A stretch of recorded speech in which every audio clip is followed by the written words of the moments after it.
Yeah, I go by the name of Peso Gepetto, by the way, Tampa, Florida, living in Atlanta, Georgia. Here with the talented, beyond beautiful, cool, handsome.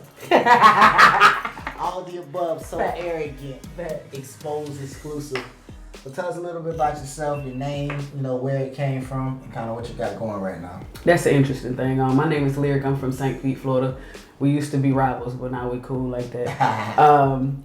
Lyric, it came from me writing constantly. Like I was always literally lyrics, writing. Hard. All I ever wanted to do was write. I wrote stories and just everything. Right. You would never find me without a pen and a paper. So I started writing poetry, and had books and books of that, and then I just started turning my poetry into music. Right. I settled on lyric, and I was like, that's perfect for me, but I don't want to spell it like the word. Right. So I just kind of switched up the letters a little bit and came up with it. Yeah. That works. So I know you mentioned a few books, and I know you got a couple albums and a lot of things going on. So looking at your discography, it seems that most of your songs express like a lot of heartbreak. Like I can feel pain in your voice when you sing. Because I listen to your music, I'm a fan of you, definitely support. Appreciate and a lot of the songs, a lot of passion, not all that auto-tune bullshit you hear nowadays, like real deal vocals. So why is it so much like heartbreak? What's going on?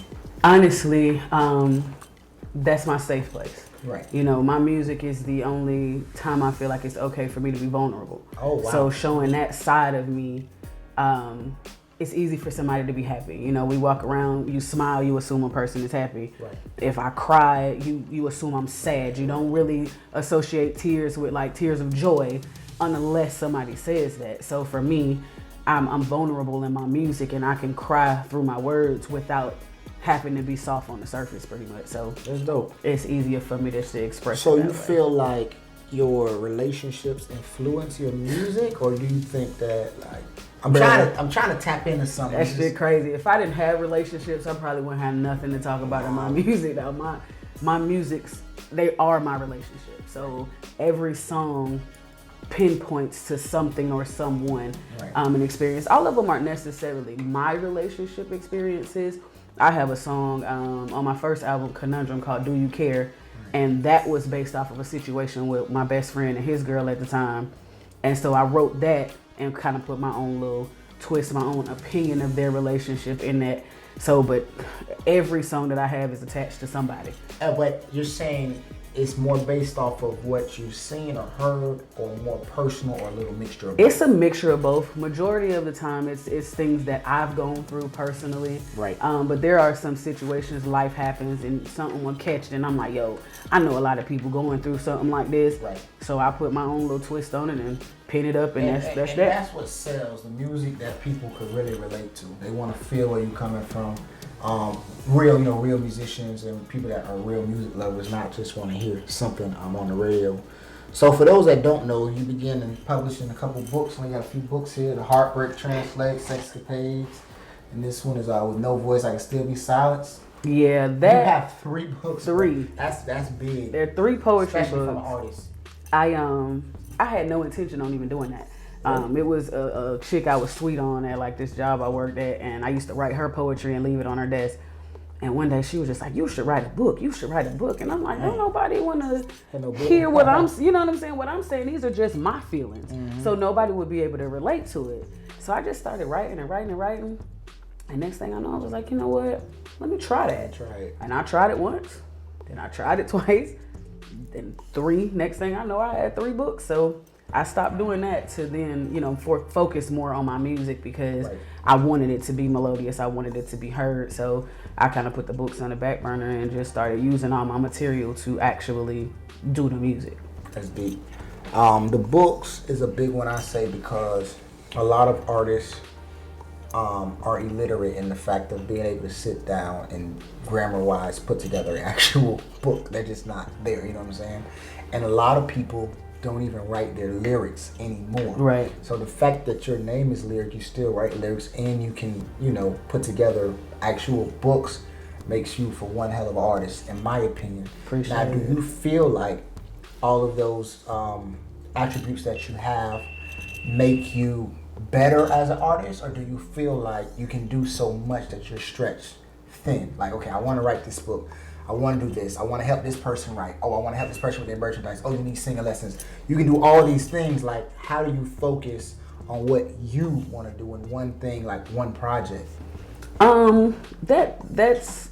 It's a good question. It's a great question because I don't, you just do what you right, do. What just you going. Do. So right. I don't even really think about the process. I just kind of do what needs to be done. A lot of my stuff actually gets put on the back burner, trying to do things for other people. Right. And then I just kind of focus and hone in. I have a great business partner who helps me do a lot of things.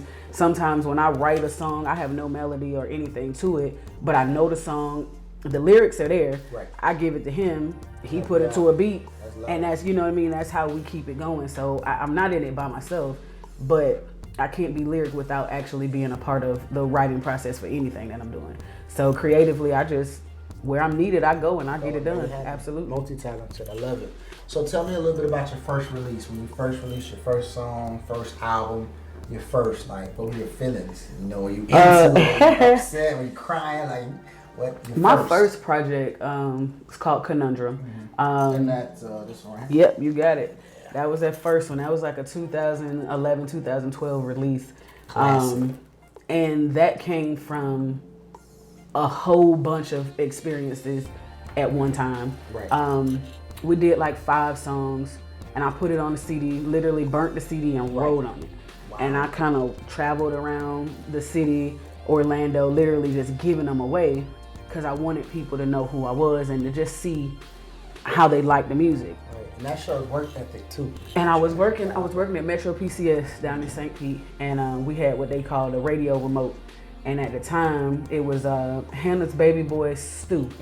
95.7. 95.7.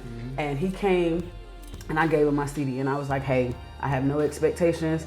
I just want you to listen to it. You listen to music every day. Your opinion means a lot to me. Right.